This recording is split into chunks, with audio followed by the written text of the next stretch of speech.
Welcome back, Trailblazers. This is episode 5 of our Honkai Star Rail Amphoreus journey recap. This time around, the spotlight is on Phainon, and to a lesser degree, Cyrene and Lygus as well. All three of their stories are critical in understanding the purpose of Amphoreus and why its story repeats itself on an endless loop. Now, because this recap dives deep into Amphoreus' true nature, if you want to get the most out of it, you're kind of going to need to have a background knowledge of Emperor Rupert 1 and 2 and their shenanigans. I've provided a comprehensive recap of all of their lore in this video and also a basic primer in the previous recap episode. Watching either of those videos will provide you with enough context to understand what's going on in this quest. So in the interest of time, I'm not going to be going into too much detail on those contextual events. But that's my disclaimer out of the way, so that means it is time to start this recap, and we will do so by quickly going over the events of the previous episode.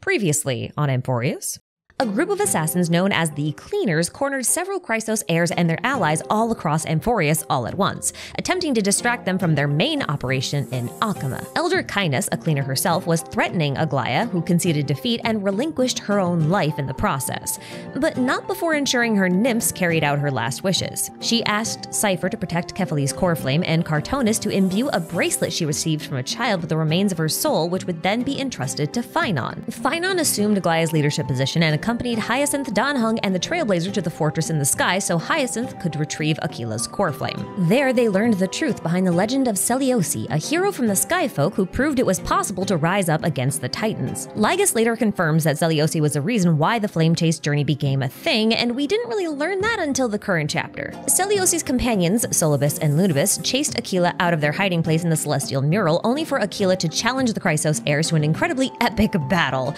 that ended with them all falling to their deaths. Aquila disappeared in a pool of molten gold, but Phainon, Hyacinth, Danhung, and the Trailblazer were spared that fate thanks to Aglaia's bracelet, which activated at the last moment, and then joined Aquila in the molten gold. But then Aquila revived themselves with the Black Tide for round 2. After defeating Aquila for the second time, Hyacinth secured the core flame of the sky and stayed behind in the Sky Fortress to prevent the sky from falling down. The others rushed towards the location of Kephalie's core flame only to find it missing. They decide to trust that Cypher has fulfilled her promise to Aglaia and has moved the core flame somewhere safe. So they chart a course for the Vortex of Genesis because they've run out of time. The Dawn device that was sheltering Akama was only really supposed to last for about 300 years, but Cypher made everyone believe in a lie that the device would last forever. Everyone's belief in that lie made the lie real through the power of trickery. But when the Flame Reaver caught up to her and killed her, the power of her lie disappeared along with her life. The Flame Reaver quickly caught up to the rest of them as well. Mighty and Castorus tried to buy them all time, but in the end, it was Danhung that held him off. Phainon stopped the Trailblazer from following him into the vortex, insisting that they and Danhung escape Amphoreus via their repaired train car while they still could. Phainon then enters the room alone, only to meet Tribi and Bartolos. Turns out Bartolos was not only the previous trickery titan, but he also had Kephalie's core flame in his stomach the entire time, which is what kept him alive. He gave it to Phainon and then disappeared. When Phainon finally entered the vortex, he was met with Lygus and Cyrene. We'll come back to these three later, but for now, let's follow the Trailblazer, who's begrudgingly following Phainon's request for them to escape.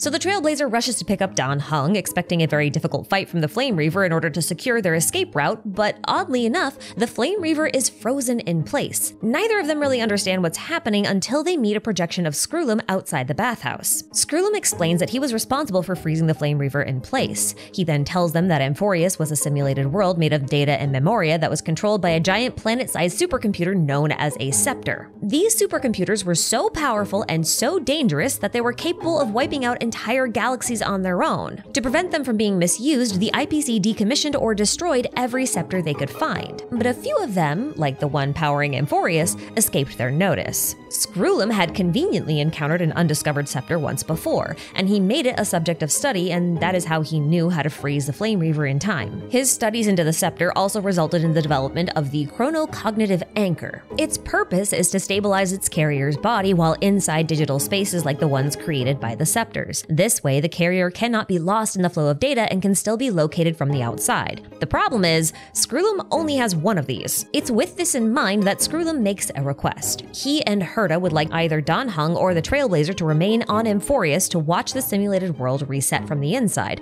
and provide Herta and Screwllum an anchor point from which to gather data from the outside. This action is of paramount importance because the geniuses have uncovered an even deeper truth about Amphoreus.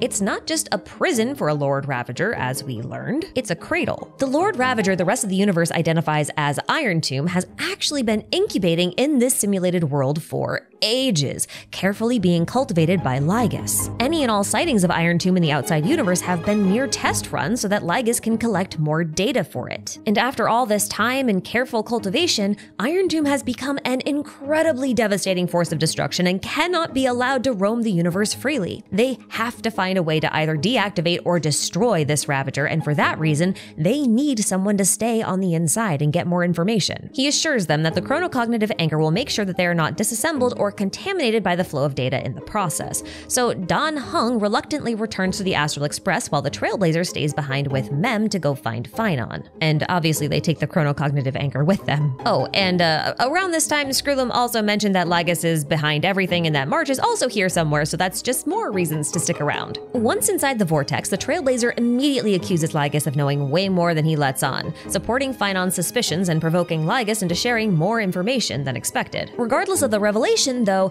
Phainon plans to go through with initiating Era Nova anyway, so he offers up the core flame to the Vortex of Genesis, and we're rewarded with a dramatic villain monologue. Huzzah! Now, the stuff Lygus has to say is actually quite interesting and reveals a bit more about the purpose of the Path of Destruction, although he's a little all over the place with how he presents his ideas, but based on what he says here and his experiment logs, we can learn the following. Emperor Rupert II was actually guided by Noose to construct the scepter system as a sort of brain expansion. Noose intended to use this brain expansion as a means to answer some of life's unanswerable questions, like what is the prime mover of life? Or to put the question another way, for what reason does life exist? One of the scepters charged with unraveling this mystery was the Amphoreus scepter. Now, there is no concrete answer provided here to the question of what is the prime mover of life, but what we do know is that when a scepter is set to solve the riddle of life's prime mover, the result is always the anti-life equation. This equation destroys life, and it's also the equation that birthed the Lord Ravager Iron Tomb. You can kind of think of him as like the embodiment of the equation itself. For that reason, Lygus concludes that life begets destruction, ergo the prime mover of destruction is the prime mover of birth. Not necessarily of life, but I guess it's close enough. The logic is more or less that the end of one cycle is the beginning of another, and the two represent a loop that never ends, destruction and rebirth, basically. And I suppose that would explain Amphoreus's odd Mobius strip-like shape. Lygus also tells us some stuff about the new sporists, but it's not super relevant to us right now, so I'm gonna leave that for another time. Once Lygus finishes his monologue, he allows the Trailblazer to participate in what he calls immersive theater. Basically, it means that we can both view and interact with Phainon's memories, and then he disappears backstage. The Trailblazer is kind of stuck in Phainon's hometown, Idis Elysiae now, so there's very little choice but to follow him and meet up with the Cyrene in his memories. Cyrene is then revealed to be the missing Chrysos heir of time, and she's been missing because she's been dead this whole time. But don't think about that too deeply yet, just kind of roll with it. Now, Cyrene kind of breaks the proverbial fourth wall here as she recognizes the Trailblazer for who they really are, the Trailblazer, and not this fictional best friend of Phainon that Lygus has set us up to be. But she still plays along so as not to interrupt the performance, because, you know, she's definitely aware of what's going on here. It's like she's already seen this play 1,000,000 times, or maybe 33,550,335 times. Also, we saw her chilling in path space earlier, which is already suspicious because it means that she's transcended Amphoreus, but we'll come back to that later. Throughout our time in Idis Elysiae, we get to see just how optimistic Phainon used to be, a child dreaming of being a hero and protecting the whole world, which was only as large as Idis Elysiae at the time. This carefree group of three reminisce about those times when they used to play with Cyrene's oracle cards, and then they decide to go looking for them, but one of the fairies seems to have taken them into the Membrance Maze. So in they go, and all of the fairies are Mems, apparently. That's not suspicious at all. And the book of oracle cards they took is also Mem's book. As I've written, apparently the Mems took the book because they wanted a reading from Cyrene. They sensed that a new Mem would be arriving in the Membrance Maze soon, and the arrival of a new Mem always precedes a great calamity. The oracle reading is about Phainon primarily, and each oracle card features one of the important people that he's going to meet on his journey, each one of them a Chrysos heir that we've already met. And his role in all of this is to bear the wishes of the many and answer the world's call, hence his titles of Deliverer and World Bearer. horror. As soon as the reading ends, a mem rushes in and tells them that Idis Elysiae is burning and the black tide is rolling in. Phainon rushes to aid the people of the village, but as he cuts through the hordes of monsters, he realizes that they aren't monsters at all, but the very people he was trying to protect, simply corrupted by the black tide. When the flames finally went out, he buried those he couldn't save and left the village, wandering Amphoreus and helping whoever he could as he worked through the veil of his own grief. Until finally, Aglaia, impressed with his deeds, called him to Akama, where he joined the other Chrysos heirs in the flame chase journey, and Cyrene joined as well. And as their journey continues, a journey that is very different from the journey that we have been through as players, Phainon and Cyrene finally reach the end. That part of the story where the black tide swallows everything, and there's not a single thing they can do to stop it, except for initiating Era Nova and allowing the world to be reborn. So they retrieve the final core flame from Orynyx and enter the vortex. I want to pause here for a moment to explain what's actually happening, because the game is kind of jumping between scenes from different timelines, and I feel like it's a little confusing if you're not really paying attention. So do you remember how we talked about Amphoreus being a simulated world within a scepter made of data and memoria, and how its purpose was to calculate the primum mobile of life, which resulted in it creating the anti-life equation? Okay.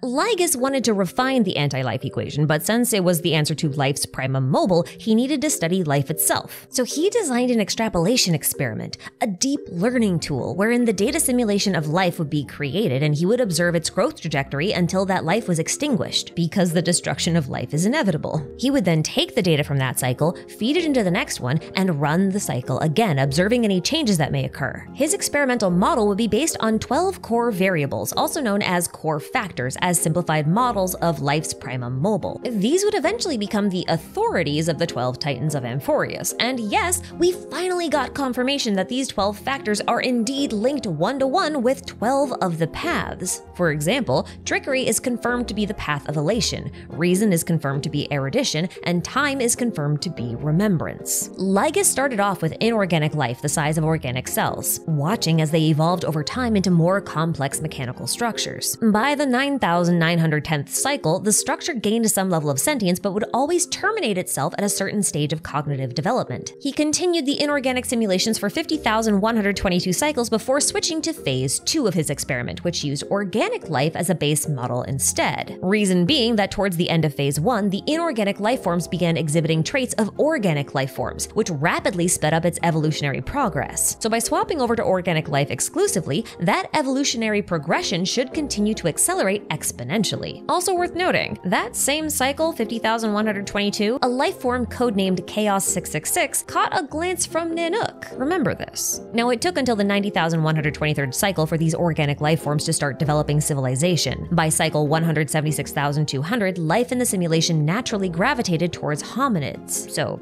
humans. And finally, in cycle 11,749,183, the destruction equation began to manifest as the black tide. Visual glitches within the system representing data forms infected by the destruction equation. This was also the very first time a simulated life form tried to absorb the memories of other life forms in order to preserve them. In other words, this was the birth of the concept of what Kephaly does. By cycle 19,110,218, the simulation was named Amphoreus, and the tradition of one life form absorbing the memories into themselves as a form of preservation resulted in those memories being directly cycled into the next one automatically. This is where the concept of Era Nova originated, and where Anax's claim of the Chrysos heirs of today become the Titans of tomorrow after Era Nova comes from. It was true that one entity would take on the role of Kephaly and absorb all of the memories of the marked Chrysos heirs into themselves and directly cycle their memories into the next cycle. And this continued to be the case until at least cycle 28,371,292. The real final number of cycles isn't known, but the final cycle was the one that we just witnessed,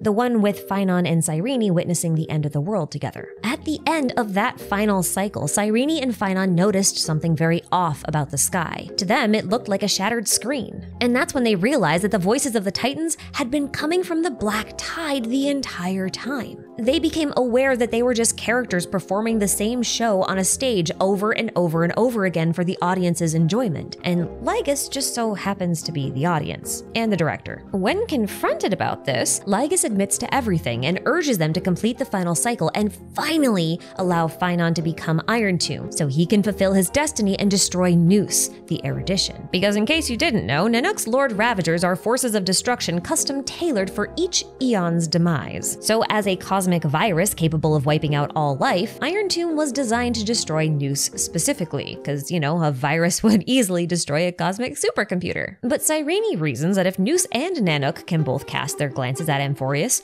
so too can any other eon. And if this wasn't the case, then there would have been no need for Lygus to try and push them towards his desired end. He could have just simply sat back and watched. So she suspects that Amphoreus has been under the gaze of an entirely different eon for a long, long time. And that means they no longer have any reason to do as Lygus commands. There's another path for them to take, so to speak. Cyrene's plan is simple. To prevent the coming of Aranova and Iron Tomb's escape, they'll trap Amphoreus in a loop. Fuli, the remembrance, records the time of Amphoreus. So if time in Amphoreus were to stop moving forward, they should cast their gaze towards that missing time. But in order for time to vanish, the demigod of time has to vanish as well. And since Cyrene is the Chrysos heir of time, she's the one who has to die. And her death makes it impossible for the Chrysos heirs to complete the Flame Chase journey, so Aranova will never arrive. Meanwhile, Cyrene should be able to gain the power to reset time through Fuli's gaze. She can then imbue that power within her ceremonial blade, bequeath it unto Phainon, thus granting him the ability to reset the cycle indefinitely. But that dooms Phainon to the most tragic fate of all, to that of the Eternal Recurrence. So fun fact time, the Eternal Recurrence, also known as the Eternal Return, was a philosophical belief that all time exists in a loop, that the universe was always destroyed then recreated exactly as it was in the beginning of the previous cycle. This was a rather popular belief in ancient Greece, especially among the Stoics, but it is more commonly associated with Friedrich Nietzsche, as he repopularized the concept in his novel Thus Spoke Zarathustra.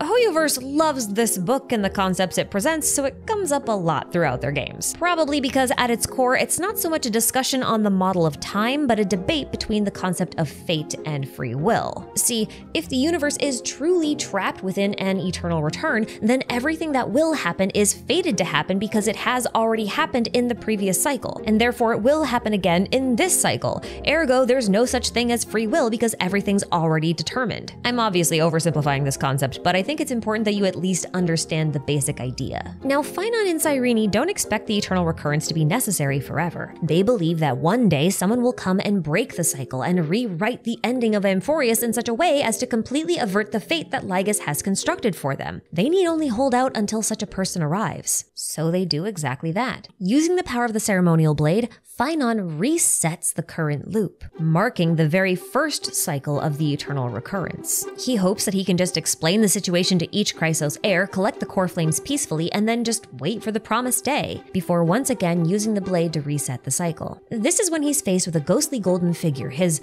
so-called hero within.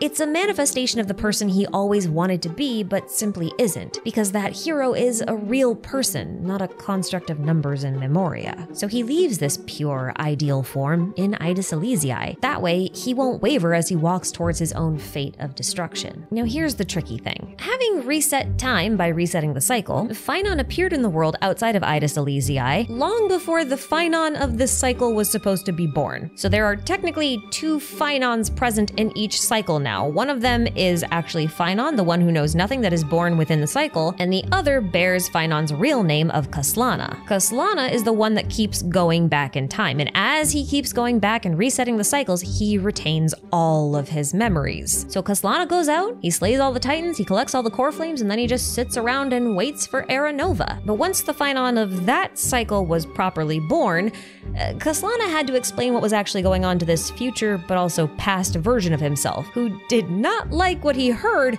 and tried to kill him. So Khaslana had to kill himself in the form of Phainon. So at the end of the first Eternal Recurrence cycle, Khaslana took all 12 core flames into himself and reset time. And he repeated this process again and again and again. Each reset, each cycle was another 12 core flames trapped inside him. Another opportunity to break the cycle lost. 108,642 Eternal Recurrence cycles passed, and Khaslana was reaching his mental and emotional limit. He started hallucinating, his patience grew thin, his emotional stability hit an all-time low as he killed his friends over and over and over again. Cycle 2,304,032 came and went. 24,041,184 core flames consumed, and still he had to keep going. But by cycle 4,000,001, Khaslana was starting to lose his resolve and his hope that a true hero would ever truly appear. With 48 million core flames alight inside of him, it was only a matter of time until he burned to cinders and became what we know of as the Flame Reaver. This cycle was his limit, so he came up with a new plan. He decided to let the flames consume him. That way he could become the driving force behind the Phainon that's born in each cycle. He would kill Cyrene and become the Phainon of each cycle's motivation to move forward, and when they reached the end, he would allow Phainon to kill him. But in doing so, that Phainon would consume all of the memories and core flames that Khaslana had accumulated. And this cycle continued until it numbered 33,550,336. Because that was a cycle where a hero made of flesh and blood finally descended from beyond the sky, picked up the missing mantle of time, and added an unexpected variable into the scepter's extrapolations. This was the hero that Khaslana longed for, the one represented by the ghostly hero within his heart. And that's why, as time went on, it began to resemble the Trailblazer, little by little. But perhaps it's more accurate to say that the Trailblazer was the only person to whom Khaslana could entrust the task of destroying Iron Tomb to, and to save the world that Khaslana and Phainon loved. In other words, in this cycle, the final cycle of the Eternal Recurrence, the Trailblazer will shoulder the mantle of Kefili and rewrite the world's history however they please. Khaslana becomes a Flame Reaver one last time. He allows the Phainon of that final cycle to kill him, take his memories and core flames, and he tells himself to never bow his head to Nanook.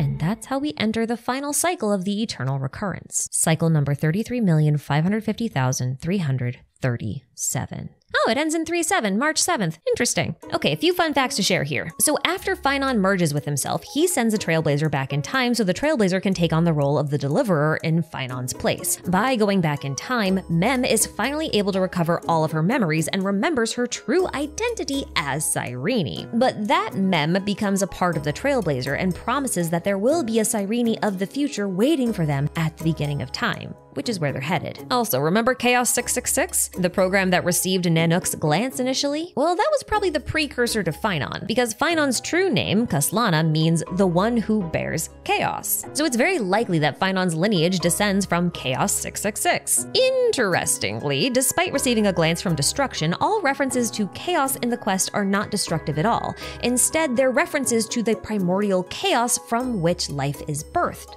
Hence why the hero within says that the memories Phainon Khaslana carries are part of the chaos of rebirth. If you really stop and think about it, birth as chaos makes a lot of sense because newborns are technically bundles of infinite possibilities. Their futures are not set in stone, so they are not ordered and linear. They're chaotic and uncertain, and that's a good thing. And you know how I said all Lord Ravagers represent the antithesis of the paths that they seek to destroy? Well, the opposite of destruction is rebirth, isn't it? If you're fated to be destroyed, you are subject to order. If you are set to be born, you are subject to chaos. So Phainon Khaslana being a representative of birth and wanting to destroy the destruction is fascinating in that he also represents the goal of the Scepter's inquiry into life's primum mobile, which always results in the anti-life equation. And that is why Lygus said in his notes that the prime mover of destruction is the prime mover of birth, or rather, rebirth. We rise from the ashes, so to speak.